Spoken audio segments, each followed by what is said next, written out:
el soldado malinterpreta la razón de por qué tienes que hacer las cosas y por qué entrenas tan fuertemente.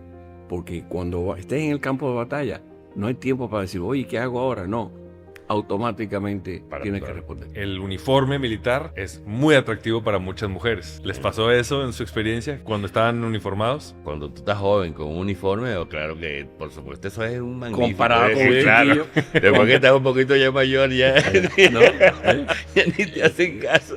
Yo regresé y yo lloré cuando vi una ensalada. Porque cuando tú estás allá en el frente, ya no hay una cocina, un trailer de cocina, y regresas a tu casa y te hacen una cena, tú no sabes lo que te va a hacer despertar. Cuando me dan la baja, que me tengo que venir para Estados Unidos para exiliado, y amaneces con un hijo y una hija abrazado aquí, eso es maravilloso. O sea, yo nunca lo había sentido. Bueno, Y lloras y dices, wow, soy humano, pues, ¿entiendes? Oye. Es increíble. Tuve casi un año fuera. Y la madre le dice, ese es tu padre, vete y saluda. Y vino la niña así, a agarrarme, y yo la agarré y digo, oh, hay que cambiar esto. ¿Tú sabes qué? Ya cumplí con la patria, déjame empezar En la familia. a transicionar a la vida civil. Eres conservador porque tienes que cuidar, tienes que ver a quién le vas a confiar tu vida. Porque a veces el enemigo no es el que tienes al frente, sino el que tienes atrás que te está traicionando. Y ese es el peor.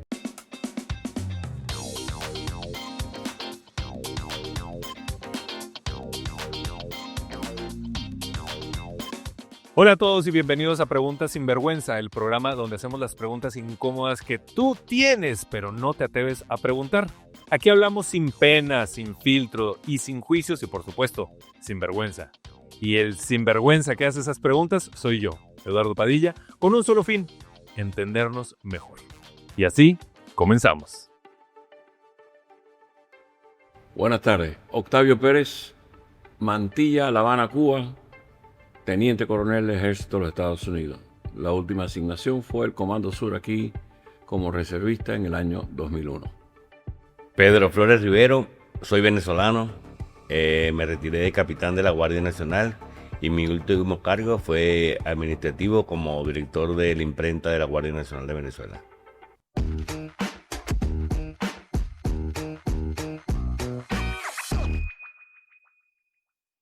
Bueno, yo les voy a decir una serie de estereotipos sobre militares y ustedes me van a decir cuáles son falsos, cuáles son verdaderos y cuáles tienen ahí algo de verdad y algo de mentira. Primero, que el ejército te lava el cerebro. ¿Falso o verdadero? Falso, ¿Falso? Falso, Falso. ¿Totalmente? totalmente. ¿Sí? completamente falso. Muy bien. Uno parecido es que los entrenan para no pensar, sino para obedecer órdenes. Falso. Falso también. Hay puntos de vista que sí los entrenan para cumplir órdenes, orden y entendido, es lo que uno decía siempre. ¿Orden y? Órdenes y entendido, no podía Entendido. reclamar nada. Ah, ¿sí?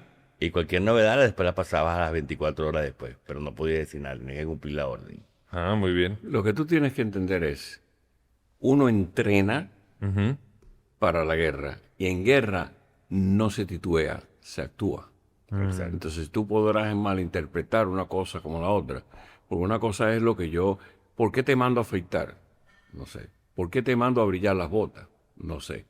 El día que estés en una jungla, podrido, y no tienes un par de medias y no limpiaste la bota, vas a acordarte de por qué te mandaban a brillar las botas y limpiarte y cambiarte las hojas.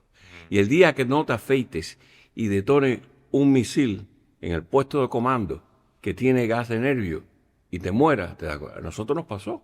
Nos pasó en la guerra del 91. Dispararon un misil, gracias a Dios no tenía gas de nervio, que los iraquíes sí lo tenían. Y cuando fueron a sellar, como tú no quieres molestar a los soldados que llevan ya meses en el desierto, tenían la barbita de 3 días. Esa barbita que tú tienes ahí. Exacto. Oye, al otro día que cayó el misil, todo el mundo estaba afeitadito que parecía el fondillito de un bebé. ¿Por qué? Porque la máscara no sella. Y si la máscara no sella, te mueres. Entonces, muchas veces el soldado malinterpreta la razón de por qué tienes que hacer las cosas y por qué entrenas tan fuertemente. Porque cuando estés en el campo de batalla, no hay tiempo para decir, oye, ¿qué hago ahora? No. Automáticamente tienes que responder. Qué interesante. Esa es la guerra entre Irak y Kuwait. Sí. ¿Y ustedes estaban en territorio iraquí o en...? Y ya estábamos. Nosotros estábamos primero en la frontera. Estuvimos en una postración de defensa adentro de Arabia Saudita. Ok. Para el mes de noviembre del 90 ya estábamos en la frontera Ok. Y ya en enero 15 empezó la guerra aérea y en febrero 21 entramos a Kuwait. Interesante. Otro estereotipo es que después del servicio quedan todos traumados. Ustedes no pintan que están muy traumados, que digamos. Eso no es del todo cierto. ¿No? Los que tuvieron en enfrentamiento, en guerras, por supuesto, se han visto muchos que pasan por psicología, por psicólogos, traumas. Sí. Pero realmente, en el tiempo que yo duré de formación, de verdad que no me creó ningún trauma. Ninguno. Mira, otra vez, relativo. ¿Por qué? Yo fui instructor en la Escuela de las Américas Ok. y muchos de ámbito izquierdoso decían, esa es la escuela de los dictadores. Se egresaron 54,000 soldados y oficiales de la escuela en 40 años. 5 fueron dictadores. Y el resto son ciudadanos en Latinoamérica pudientes que son líderes y empresarios hoy por hoy. Eso es un punto.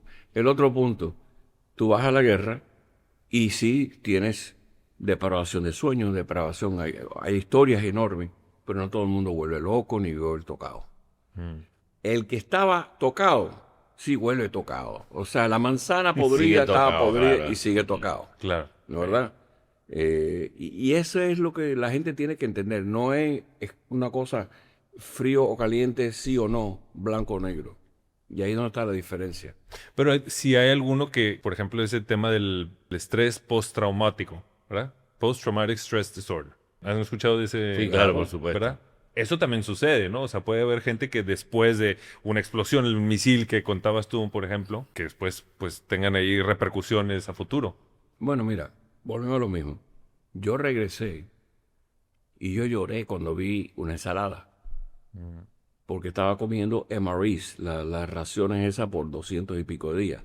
Las únicas 2 veces que comimos una comida fue el día de Thanksgiving, de Acción de Gracias, y el día de Navidad, que trajeron en contenedores, porque cuando tú estás allá en el frente, ya no hay una cocina, un trailer de cocina para calentar comida. Claro.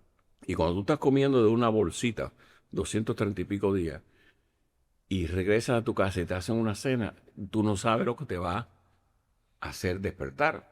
Yo llegué y tuve que dormir en el piso, no había cama suficientemente dura porque estaba en un catre por casi 242 días.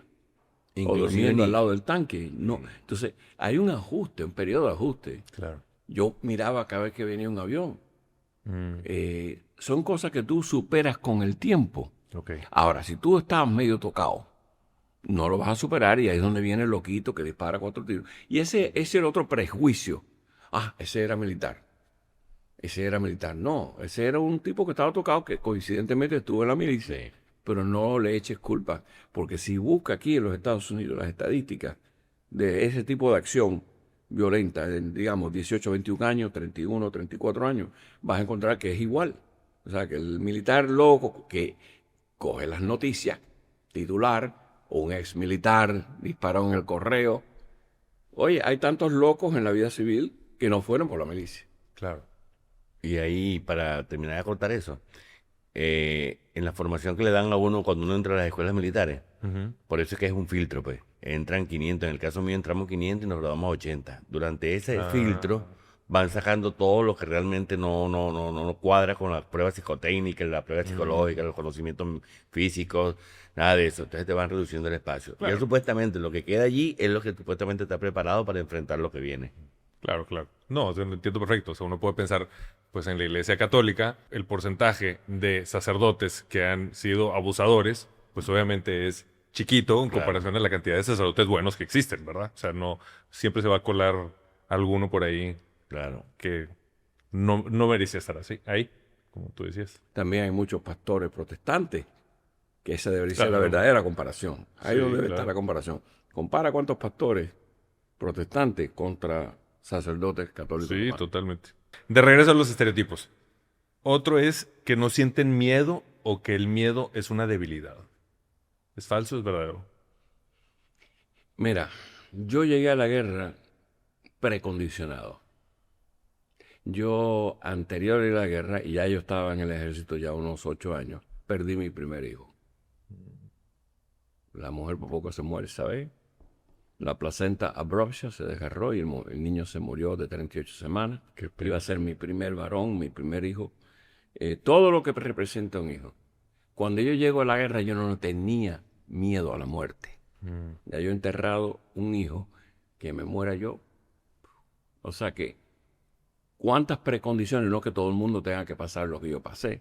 Yeah. Pero el miedo a la guerra, el miedo a la muerte puede ser un reflejo yo tuve un machote tejano que vamos a matar a estos haji, y cuando empezaron los B-52 a bombardear, se me echó a llorar, tuve que sacarlo del puesto de comando, decirle, llévatelo, porque estaba combat ineffective, no podía.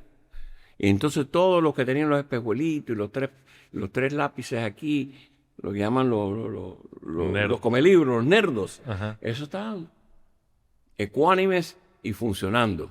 Así que tú nunca sabes por dónde va a explotar el ser humano. Okay. ¿Qué es lo que tú traes a la mesa antes de llegar al campo de batalla? Eso es lo que define si tienes miedo o no a la muerte. En la experiencia mía, pienso que el miedo, lo que pasa es que cuando tú entras en la Fuerza Armada, tú eres un muchacho joven, un ímpetu increíble, la fortaleza tuya, la audacia, y aparte de eso te dan un uniforme que es un honor, de verdaderamente ser militar es un honor muy hermoso. Entonces, cuando tú portas ese uniforme, tú crees que tú eres inmortal.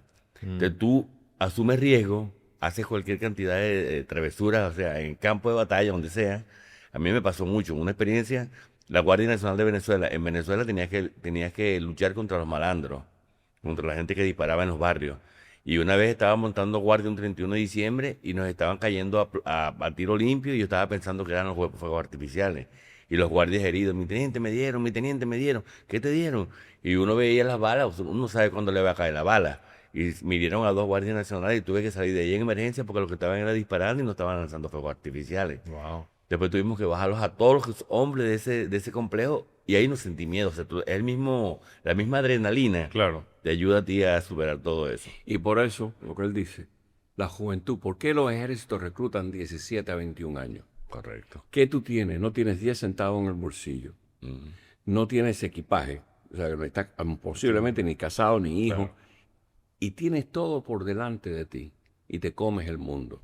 Díselo a un hombre de 40, 50 años con hijos, nietos. No. Ya es otra cosa. Por eso es que esa juventud te hace hacer cosas que a lo mejor no lo hace una persona más vieja. Ok. Otro. Que todo se resuelve con castigos físicos. No. ¿No? Yo fui comandante de una compañía de entrenamiento básico en Fort Leonard Wood, Missouri, Ok. en el año 78. Lo peor que tú le quieres quitar a un soldado de su tiempo. Fíjate, uno que se emborrachó o cogió un pito de marihuana un fin de semana que estaba fuera de la base, tú le das 7 días de castigo.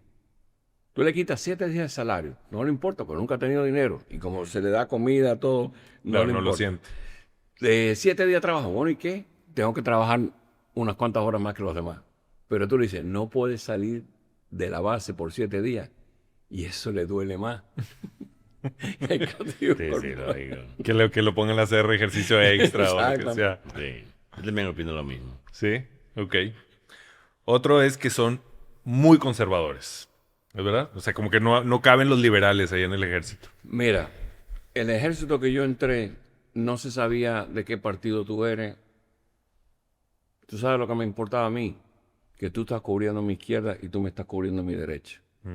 Y que tú eres tan competente como yo, que cuando vamos para adelante, yo sé que no me tengo que ocupar por ningún lado. Claro. En ningún momento sabrá, desgraciadamente, los últimos 25 años ha cambiado todo, desgraciadamente, en los Estados Unidos. No sé cómo será. Sí, es una experiencia realmente de lealtad, porque eres conservador porque tienes que cuidar, tienes que ver a quién le vas a confiar tu vida. Porque a veces el enemigo no es el que tienes al frente, sino el que tienes atrás que te está traicionando. Y ese es el peor, que no ves. ¿Entiendes? Ese es O el sea, te problema. tocaron traidores. Sí, tocaron traidores a veces, sobre Sí. todo ahorita la situación de Venezuela, traidores que lo vendieron a uno, pues. O sea, a mí me vendieron completo y, ¿Qué significa que te vendieron? o sea, me entregaron a mí al gobierno de Chávez, donde me torturaron y todo, porque ellos querían subir sobre mí. Como yo estaba en un puesto, iba a ascender entre los primeros, los mismos compañeros de promoción que están al lado tuyo se afincan en tu hombro para ellos sobresalir, no les importa llevarte. A eso hay que tenerle más miedo. Wow, Mm. qué fuerte. Otro es que solo entra gente de clases bajas al ejército, No necesariamente. ¿no? Yo entré por la universidad. O sea, yo entré como todo. En los Estados Unidos hay 3 formas de comisión. El ROTC, la Reserva de Oficiales, que tú vas 4 años en la universidad. Tienes las academias, West Point, Annapolis y la Fuerza Aérea, en que te gradúas como un segundo teniente. Y la escuela de oficiales, en cual un soldado enlistado puede optar a entrar en esa academia y sales egresado como un segundo teniente. Lo que sí, hay temporadas en épocas en la economía del pueblo, cuando no hay trabajo, hay muchos muchachos de 17 y 18, Claro. bueno, me meto en el ejército. Pero no todo el mundo. Hay gente, después de septiembre, después El 11 de septiembre. del 11 de septiembre de 2001, entró una gran cantidad de gente. Es más, entraron un futbolista que ganaba millones de dólares para meterse al combate. Y el hombre muere después en combate. O sea, que sacrificó una carrera multimillonaria para entrar por devoción a la patria, por lo que se había hecho en este país. Así que eso no es enteramente creíble y fundamentado. Pero sí, hay un grupo que entra en las Fuerzas Armadas porque la economía está mala. Pero no es que sean todos de clase pobre. Básicamente, en el caso que yo lo veo es porque hay varios estratos. Los estratos de los oficiales, los suboficiales y la tropa profesional. Normalmente la tropa profesional son mucha gente de estratos bajos. Entonces ellos se dejan para servir a la patria, porque a lo mejor quieren, tengo experiencia de muchachos que iban para allá, para lo que le pagaban y llevarle, ayudar a su familia a comer, porque no tenían ni siquiera para comer. Sin embargo, en la época mía, que yo entré a la escuela militar, yo ni sabía para dónde iba. Yo solamente me dejé llevar por la juventud, el ímpetu de los amigos que querían ser militares. Un uniforme, se veían bonitos, se veían elegantes y uno entra sin saber para dónde vas, que debería ser la educación que te dan en el bachillerato para saber a dónde vas y qué vas a hacer. Cuando tú entras, te encuentras en un mundo que es esto, ¿dónde estoy yo metido? Y después le agarras amor y hay muchas veces que se forman élites y esas élites se manejan con mucho cuidado. Es Eso como sí te lo que puedo si garantizar. no perteneces... Si no perteneces a la élite de ellos, te sacan o verán cómo te traicionan. Eso pasa mucho. Ok. Otro estereotipo es que son fríos o emocionalmente cerrados. Yo creo que ahí están muy equivocados. ¿Sí? Ahí están muy equivocados. Todos tenemos familia, tenemos madres si no estamos casados. Y tenemos familia si estamos casados. Y tenemos hasta hijos. O sea que en una carrera militar de 20 años, tú puedes ser padre hasta, inclusive, posiblemente, casi abuelo. O sea que vas a ver todas las etapas sociales iguales. Y el que no crea esto, vuelva a las estadísticas de los militares de la misma edad que los... Ahora, que anteriormente, a los años 60, muchos no se casaban hasta salir. Y estamos hablando de 2 tipos de personas. Él habló de los enlistados que hacen carrera de 20 años. Eso es una cosa diferente. Ahora, el muchacho que fue porque es compulsorio 3 años, o le gustó 3 años y después cogió unos cursos universitarios y se fue, esa es otra persona. O sea que, y eso está bien, porque existe un contrato en un ejército voluntario de 3, 4 años, te educaste, saliste con una carrera técnica y haces más dinero que en el ejército. Es normal que eso ocurra, igual que los oficiales. Ahí es donde está la cosa. Los oficiales te quieren captar cuando eres un capitán, aquí en los Estados Unidos, de 28 a 32 años. Después que tienes 32 años, nadie te quiere contratar. Porque ya estás muy metido, otro estereotipo, muy metido en la milicia y eres irreparable. Tú nada más que eres. Y para la vida corporativa tienes que aprender a... Mentira, todos son falsedades. Una de las cosas más difíciles en los Estados Unidos como oficial es lo que llaman from green to gray. Irte del uniforme verde al pelo gris. Yo estaba afeitadito y tenía un bigote que era lo único que podía tener en el ejército, y ya estaba salt and pepper. Me lo tuve que afeitar con 38 años, porque sentí el discrimen de la edad a los 38 años. Wow. Entonces, eso sí es una transición, eso sí son cosas fuertes de... Pero en ese aspecto yo sí lo sentí, Sí. o sea, la frialdad, porque a ti te entrenan y te preparan como militar para ir a tantas actividades y tú como que te desvinculas un poco de la familia. Lo vine a sentir realmente cuando me dan la baja, que me tengo que venir para Estados Unidos para acá exiliado, y amaneces con un hijo y una hija abrazado aquí. Eso es maravilloso, o sea, yo nunca lo había sentido. Bueno, Y lloras y dices, wow, soy humano, pues, ¿entiendes? Oye. Es increíble. yo le mandé una foto a la productora y le dije, mira, cuando yo regresé de la guerra del 91 en el aeropuerto, yo me fui con una niña que tenía 2 años. Regresé con una niña que ya tenía 3 años. Tuve casi un año fuera. Y la madre le dice, ese es tu padre. Vete y saluda. Y vino la niña así, a agarrarme, y yo la agarré y digo, oh, hay que cambiar esto. Y ahí es donde empezó la máquina de decir, ¿tú sabes qué? Ya cumplí con la patria, déjame empezar En la a familia, transicionar a la vida civil. Así que de frío, no sé, pero yo le escribía todas las noches a mi hija desde la guerra.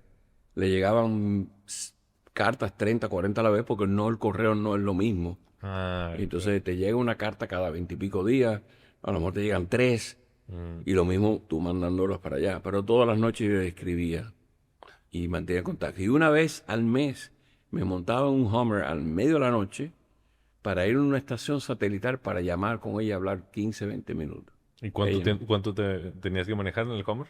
Yo solo, bueno, yo era un mayor en aquel entonces y podía manejarlo ¿Pero cuánto tiempo era lo que te 20 y pico minutos ir a la estación.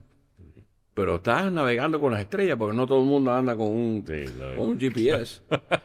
Y te tienes que acordar cómo es la ruta para Claro, atrás. en medio del Y desierto. hacerlo el día que hay una luna llena porque otro día te quedas a pie. Bueno, y realmente yo tengo una filosofía que el hombre es héroe solo, hace todo lo que quiere hacer hasta que no tenga un hijo. Sí. Después que tú tienes un hijo que depende ya de ti, como que te cambia la vida. Ya no es lo mismo tirártela de valiente, ni dar la vida, ni arriesgarla, porque sabes que tiene alguien que depende de ti. Por supuesto. Esos eran los estereotipos. Quiero hablar ahora un poco los clichés. Porque, por ejemplo, pues hay mucho esa onda de que el uniforme militar, pues, es muy atractivo para muchas mujeres. ¿Les pasó eso en su experiencia cuando estaban uniformados? Bueno, yo tuve una experiencia un poco diferente porque la Universidad de Puerto Rico era un ambiente hostil para los de la reserva oficial. Y cuando usábamos, no podíamos usar. Tuvieron que sacar en la Universidad de Puerto Rico un incidente que mataron un cadete y 2 policías en un asalto al edificio del ROTC en los años 70. Murió Jacinto Gutiérrez y de ahí nos fuimos afuera del campus. Y ahí sí podíamos usarlo. Pero cada vez que teníamos que ir a clase, teníamos que quitarnos el uniforme porque el Partido Independentista puertorriqueño, Partido Socialista, venían y te abucheaban, te tiraban cosas. Wow. Y eso era una universidad donde la policía de la universidad no tenía armas ni tenía forma de defender. ¿Cuándo es que tú estás disponible para la vista pública? Pues mira, cuando tú estás en una base, te ven la gente en la base y todo está casado con un militar, así que no reluce. ¿Cuándo sales? Cuando sales a una parada, un fin de semana, un día festivo. Estás en el aeropuerto, en tránsito, sí, pero no es como que, wow, que te estén mirando. Y que también depende de la edad, porque Sí. cuando tú estás joven con un uniforme, claro que por supuesto eso es un magnífico. Comparado con un claro. chiquillo. Después que estás un poquito ya mayor, ya, ¿No? ya ni te hacen caso. Y cuando está en una argolla y un pelito Claro. agarrado, compara a un tipo que está limpio. Claro, Es no. más, fíjate si eso funciona. Que en los 4 años de universidad, viví en Puerto Rico, había un club de cubanos, se llama el Círculo Cubano en el Exilio, que tenía una casa la gente se reunía, porque el cubano siempre quería, como los judíos, que te casaras con la hija para mantener. Y cuando había que ir al cine, los peluitos no podían llevar. Yo me llevaba 4 o 5 niñas en mi carro, porque yo era el tipo que estaba limpio, siempre bien vestido. Ah, sí, es verdad. Y quién sabe si yo era un tremendo tráfaga, pero El porte. el porte Claro. significa, y eso lo aprendes, no que lo aprendes, porque también tienes que darle crédito a tu madre y a tu abuela, que te enseñaron que siempre tienes que estar bien vestido, Bien vestido, lógico. ¿verdad? Así que por eso es que esos estereotipos, y a veces no concuerdo. Pero de que llama la atención, por supuesto. llama Claro la que atención, sí, el por día que tú supuesto, sales con tus claro, medallas y tus claro, cosas. Es lógico.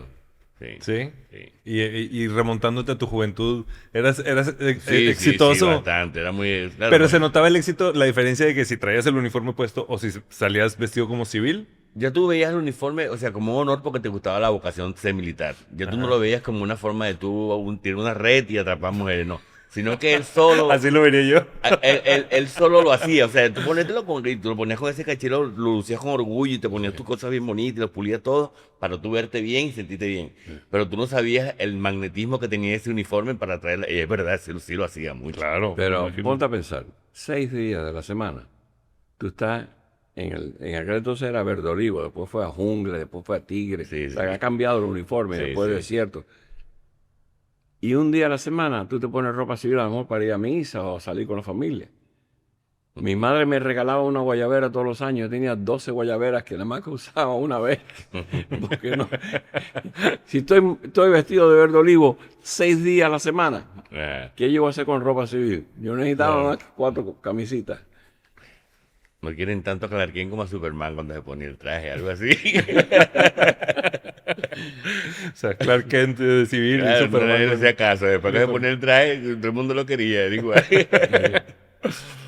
Bueno, ahora hay mucha onda de Hollywood con el tema de las novatadas, ¿verdad? Los reclutos nuevos. ¿Eso tiene algo de verdad o no? Bueno, en el caso mío, en mi primer trauma, yo siempre tenía mi cabello largo. Aunque no lo tenía liso, a mí me gustaba tener mi cabello largo y me lo peinaba bien. Cuando entré a la escuela militar, que me pasaron para el barbero, que me quitaron todo el cabello, eso fue un trauma para mí. Yo no me quería ni ver en el espejo. Bueno, no me dejaban ver en el espejo. No tenía chance de verme. Te confieso algo. Yo me imagino a mí mismo con pelo. Y me veo en el espejo y, ay, güey, ya no tengo. Igualito. Hay cierto tipo de casta entre los oficiales. Los que se egresan de las academias, como West Point en el ejército. Los que salen del ROTC, que es la reserva oficiales, que son gente normal que va a una universidad y convive con mujeres por 4 años. Y tienes los pocos que salen de la escuela de oficiales que fueron egresados, ¿cómo se llama? De los enlistados. Si llegas a una unidad donde tú eres el único del ROTC y todos los demás son de West Point, ellos se cubren los unos a los otros. Ah, A mí me tocó la mula. ¿Sabes quién es la mula? no. De los 600 egresados en cada año en West Point, el número 600 de 600 de la clase, todos los otros graduados le dan $1 cuando se gradúan. Es una ceremonia. Dice, por si te va mal, que por lo menos tengas $600. Pues a mí me tocó la Es el mula. último, ok. El último de la promoción. Eso que tú eres lo más bajo. El individuo era un alcohólico. Oh, wow. Y yo, hombre casado, tenía que levantarme, irme de mi casa, a ir a despertarlo a él, para montarlo en el carro para que llegara a formación a tiempo. Y llegó un día que lo confronté, me la jugué fría, y le dije, mira, yo he hecho esto por 3 meses, yo no puedo seguir con esto. ¿Ok? Me voy al campo y lo dejé, o sea, no lo fui a buscar. Y había lo que llaman un division run, donde estaban todas las unidades. Y el coronel, cuando ve que no estaba McCleary, y yo contesté, all present accounted for, o sea, que es la formación, cuando tú estás dando, me vienen todos. ¿Y dónde está Chuck O'Leary? Y yo le dije, not my problem. No es mi problema. 3 meses. Y ellos lo sabían que yo lo iba a buscar. ¿Por qué hacías eso tú? Porque yo quería que él quedara bien. Y era mi jefe. Es el hombre que escribe wow. mi reporte. Y después me coge el coronel, Lieutenant Perez, where is Chuck O'Leary? I say, no excuse, sir. I will find out for you, sir. O sea, no tengo excusas, señor. Y después le conté. El tipo no me hicieron nada, pero me echaron para el lado. Pero sabían que conmigo no podían meterse. Hubo otro incidente en un batallón de tanques en Corea, donde vimos el campo de tiro, y además que hay un pelotón de una compañía, y había balas de 50, calibre 50, un ramillete de ellos tirados a la basura. Yo lo recojo y le digo al teniente, y ahora capitán, teniente, ¿estas balas son suyas? No, sir, no son mías. Dice, yo voy a buscar el lote. La única compañía y el único pelotón que está aquí es el tuyo. Y todos los demás están fuera en el campo de tiro. Ok, voy a la oficina, él negó. Voy a la oficina a ver el capitán, que también era West Point.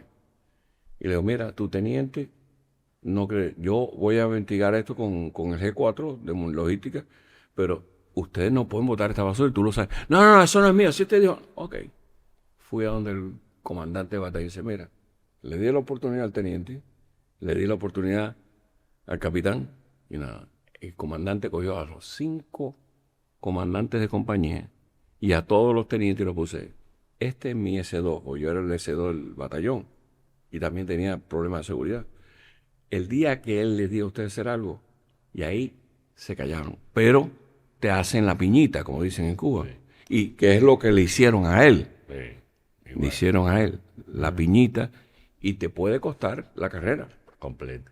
A mí me hicieron también una vez... Perdón, pero la piñita es eso como de traición o como de... o La como de- piñita es que te pongo, los americanos le Ah, llaman te hacen la cruz. te hacen la cruz o Ah. te dicen black ball, Ya. el 8, Sí, en el ok. billar, Sí, sí, la sí. bola negra. Ya, Y olvídate que lo que tú hagas, perdón. Una experiencia también que tuve yo en la vida militar, cuando uno se gradúa, recién graduado, uno sale con 21 años, 22 años de graduado. Y yo en el equipo, yo en la vida militar yo era pentatlonista, o sea, hacía el equipo de pentatlón militar, hacía atletismo, hacía de todo, menos mal que corría. Y me voy para una unidad, me manda para una unidad donde están unos sargentos que son unos señores ya mayores de edad. Comparados con la graduación de uno, ellos tienen ya 38, 40 años, son cabos, sargentos. Y uno viene con ese ímpetu de querer tratar de imponer las cosas a esos señores que son mayores. Y es como una cofradía que tienen ellos que te ven así, bueno, va a venir este muchacho joven a venirnos a mandar hasta acá de aquí. Y yo les decía, bueno, en la mañana a las 5:30 va a levantarnos, vamos a ir a trotar para mantenernos en forma. Y yo pensé que me la estaba comiendo. Y resulta que uno de los sargentos de esos la mayoría de los que estaban en ese pelotón eran del equipo de trotes a grandes distancias. Entonces, bueno, pero podemos llegar de aquí hasta el río. Y yo digo, bueno, claro, sentía joven. Eran como 30 y pico de kilómetros y los sargentos adelante. Y yo no podía quedarme atrás si yo era más joven. O sea, la experiencia para que tú veas que quieres imponerte sobre esa gente y ellos le iban adelante. Entonces, cuando llegué al río, por supuesto, con cadáver me tuvieron que agarrar, recogerme. Y el más joven era yo. pues Es un trauma.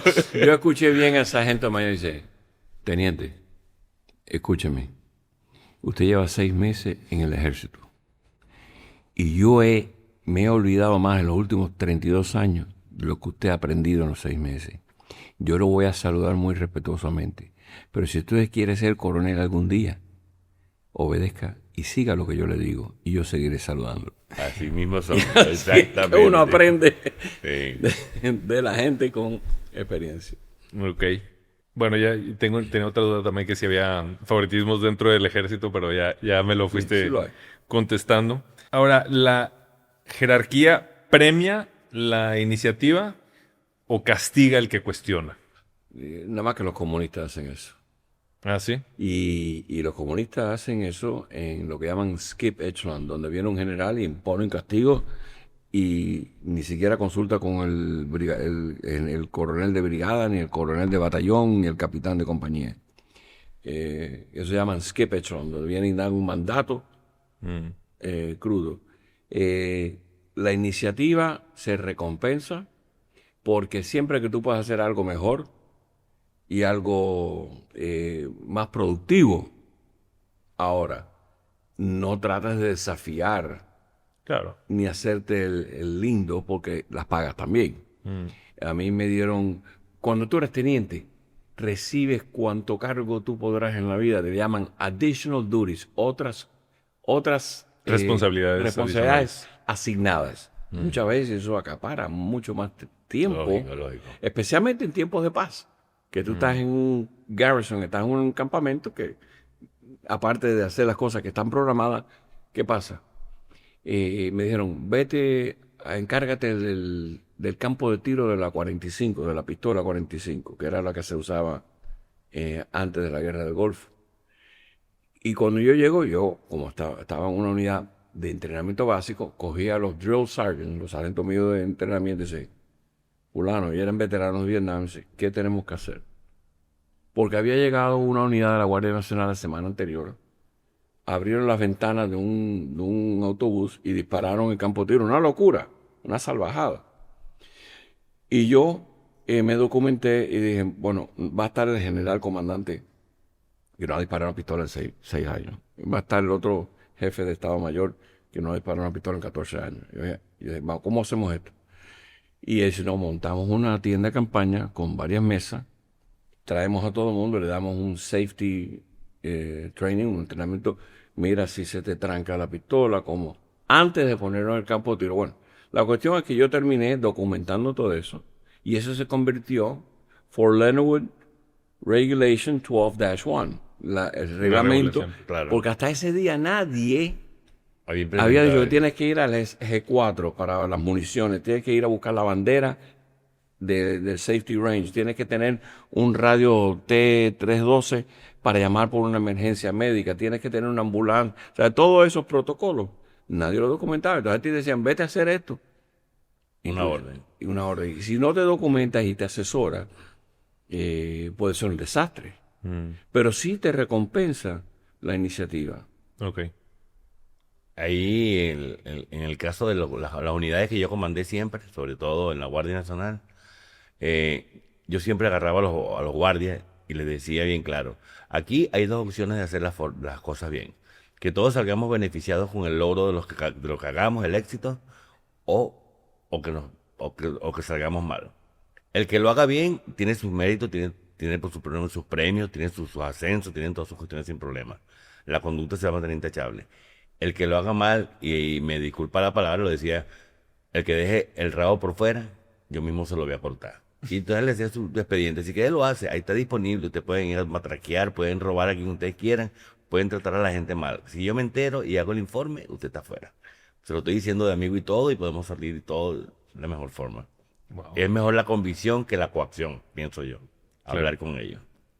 ¿Y ustedes vieron abuso de poder dentro del ejército? Dentro del mío, sí. ¿Sí? Mucho. Cuéntame. Es básicamente por eso que dice él de la cofradía. Cuando llegas a un alto cargo y ya tienes mucho poder, tú crees que eres el dueño del mundo, que nunca vas a caer de esa nube. Y el poder se presta para muchas cosas. Uno lo usan para bien, uno lo usan para mal. Ejemplo, mi país. Este lo usó para mal, como volvió triste a un país que estaba en éxito, y para que tú veas. Así mismo pasaba en la institución mía. Mucha gente era corrupta, agarraban el poder para hacerse millonarios, para traficar droga. Entonces te decían que la pantalla de Venezuela era el petróleo, pero realmente en la cortina de atrás lo que estaba pasando era la droga. Y los primeros implicados, ahí tienes el ejemplo, el cartel de los solos. Claro. Ponlo de otra manera. Uno de los problemas graves, y se entiende, cuando tú eres teniente, como tú dices, a mí no me importa dónde me asignen, 3 años aquí, 3 años allá, y estás moviendo y has ido a 4 o 5 lugares en 15, 16 años. Cuando ya estás, que los hijos van para terminar el bachillerato, listos para ir a la universidad, que quieren terminar su carrera de el mismo escuela, entonces hay muchas presiones de quedarte en la base. Cuando tú tienes un coronel que fue comandante de brigada, jefe del Estado Mayor de la base, jefe de esto y lo otro, o sea que el hombre ya lleva 6, 8 años en la base. Hay un estancamiento de iniciativa, hay un estancamiento que tú sabes que las cosas están malas, entonces no puedes irte en contra. Si tú puedes llamar eso abuso de poder, pero eso es oversight, eso es el propio ejército que no se da cuenta que este tipo lo que está marcando el tiempo para cumplir sus 28, 30 años, para tener su 75% de retiro en vez de un 50%. Entonces eso ocurre de vez en cuando, Okay. que te sientes... Lo absorbe la rutina. Exactamente. Ok. Prefieren la rutina. ¿Ustedes han matado a otros? Yo, como oficial de inteligencia, que no entienda lo que es las computadoras, en el año 91, la computadora Zenith la compró las Fuerzas Armadas. Y teníamos un satellite downlink, o sea que satélite. Y teníamos todos los aviones volando en el sector Arabia Saudita, Kuwait, Irak. Y teníamos todos los radares que estaban en el frente.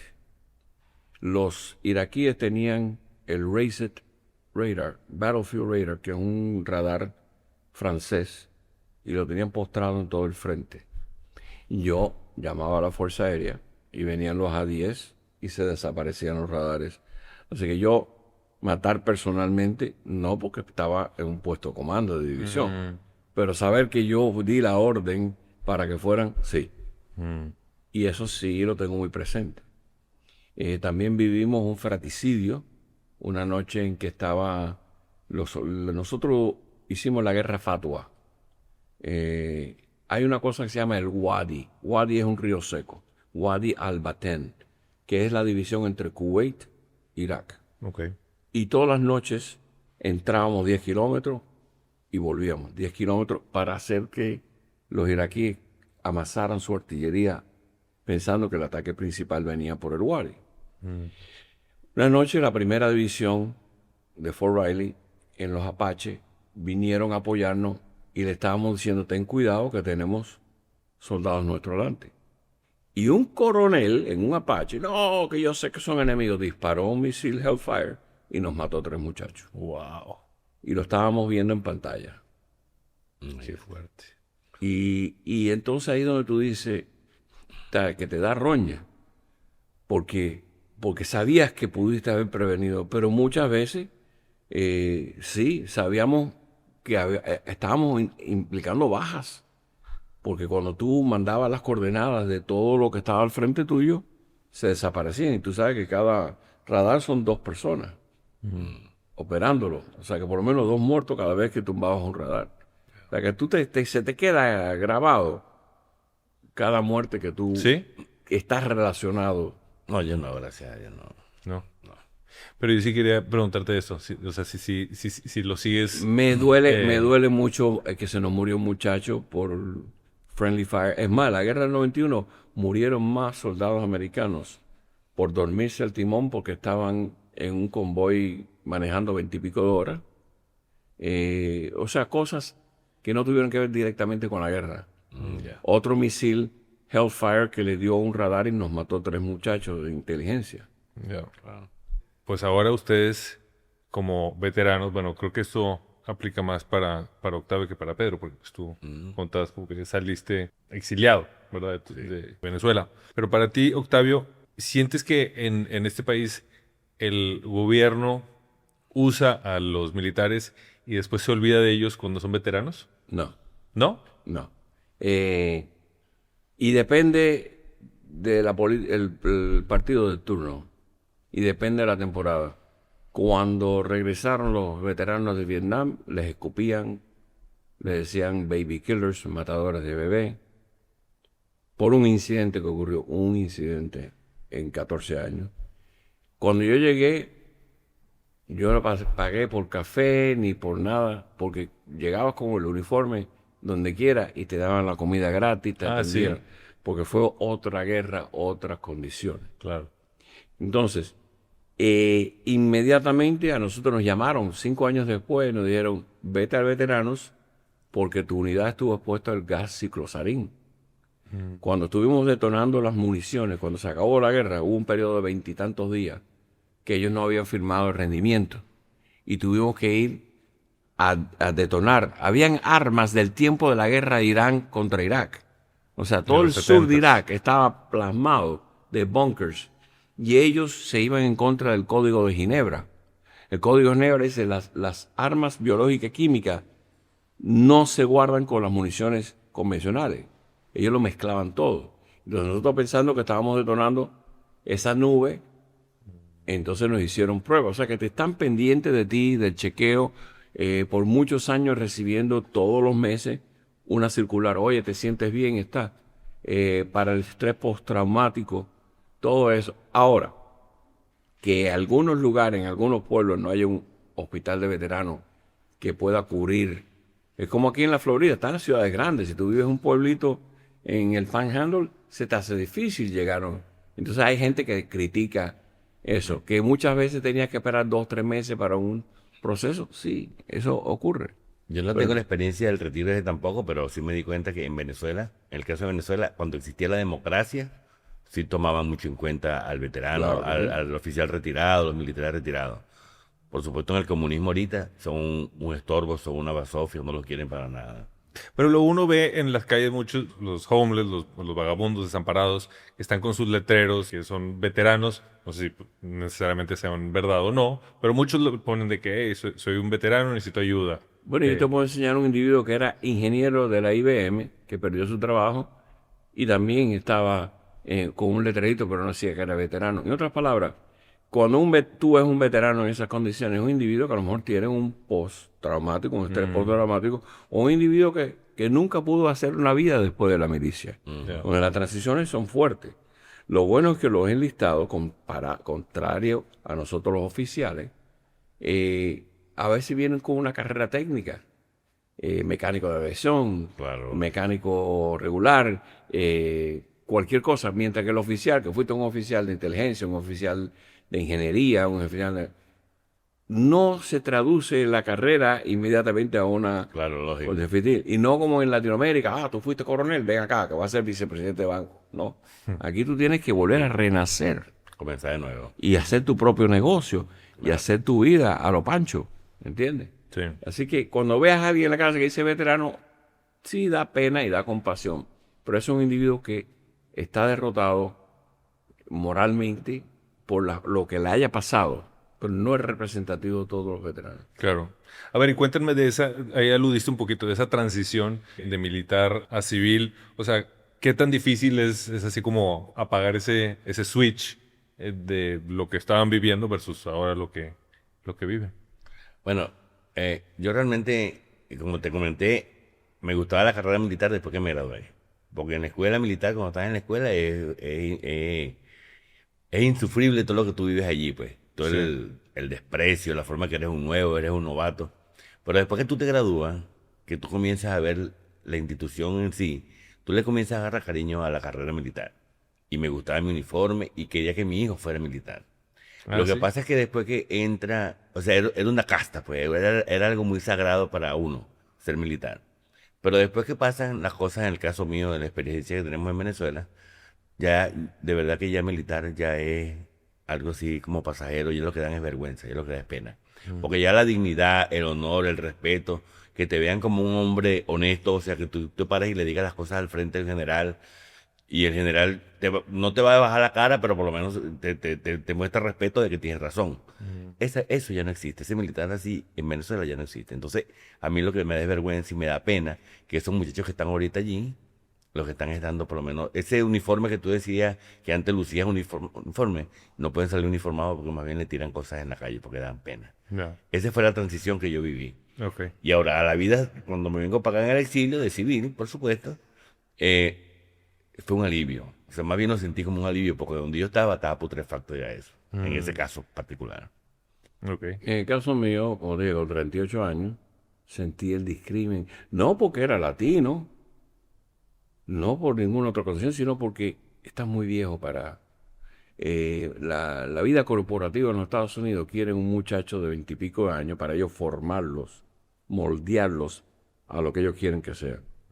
Cuando ven un hombre de 38, 40 años, dicen, espérate, no, este ya, especialmente si vino del militar, ese ya tiene su forma, su mentalidad, y es un estereotipo. Claro. Imagínate.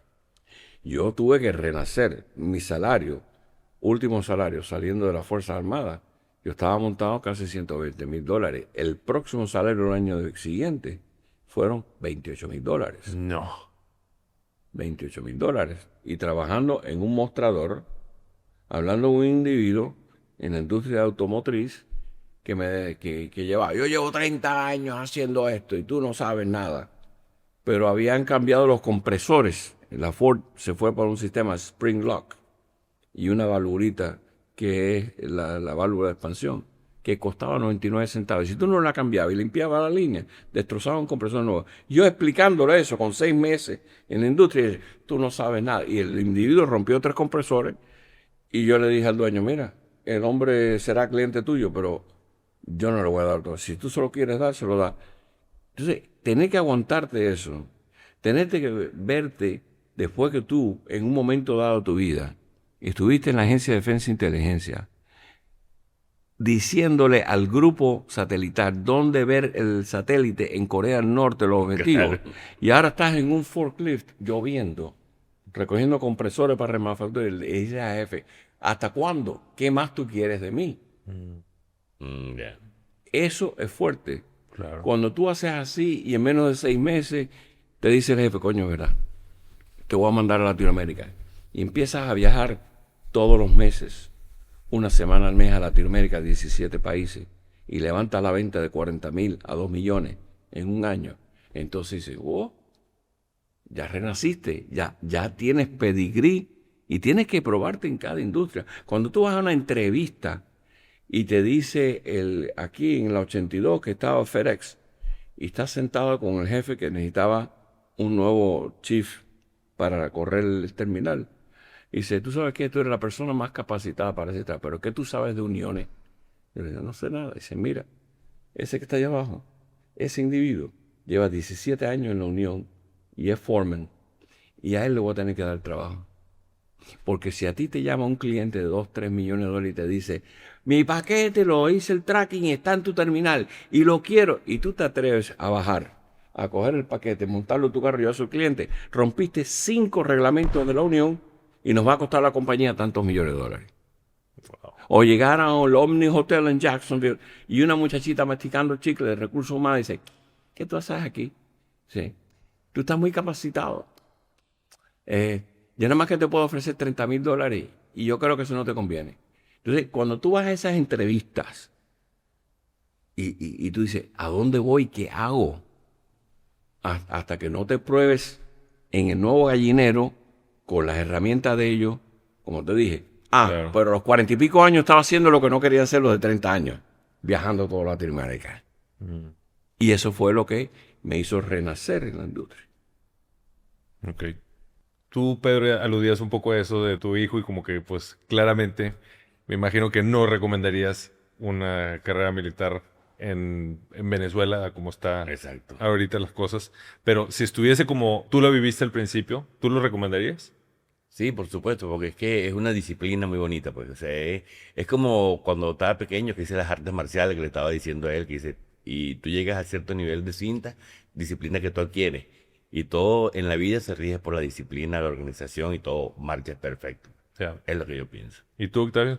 ¿A un hijo, sobrino, le recomendarías la carrera militar? Primero tengo 2 hijas. El hijo varón se me murió.